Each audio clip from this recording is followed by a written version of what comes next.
Pada dasarnya, kedua mesin ini sama-sama bekerja untuk menghasilkan daya pada saat langkah pembakaran.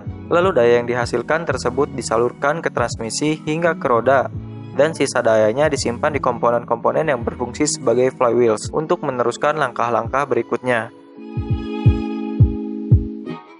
Hal-hal yang membedakan antara mesin-mesin ini ialah untuk 4 tak punya 4 langkah piston.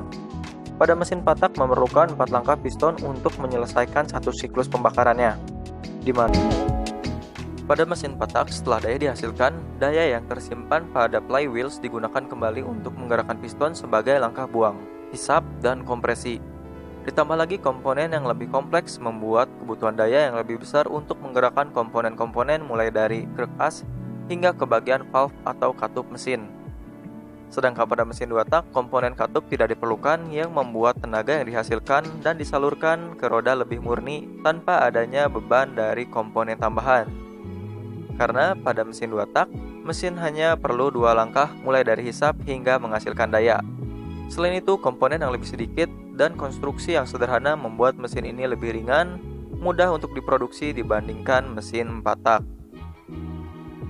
Tapi di samping itu, mesin 2 tak juga punya kekurangan, di mana mesin ini cenderung lebih cepat aus dibandingkan mesin 4 tak.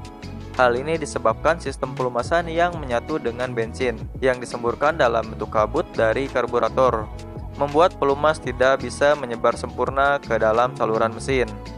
Ditambah, ruang bakar yang tidak menggunakan klep membuat bahan bakar yang masih mentah banyak yang terbuang sia-sia saat mesin hendak memasuki ruang kompresi. Sementara kekurangan pada mesin 4 tak adalah mesin yang lebih berat, komponen yang lebih banyak dan kompleks menyebabkan hasil gaya gesek yang lebih banyak juga.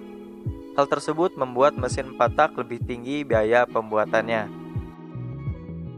Namun walaupun mesin 4 tak dan mesin 2 tak memiliki kekurangannya masing-masing, karena permintaan pasar yang tinggi, mesin-mesin ini terus dikembangkan untuk menutupi masing-masing dari kekurangan mesin ini. Contohnya pada mesin 4 tak ditambahkan jumlah klep untuk mesin DOHC, lalu menaikkan torsi dengan meningkatkan kompresi, menggunakan variable cam, hingga menambahkan aliran intake dengan paksa menggunakan turbo atau supercharge.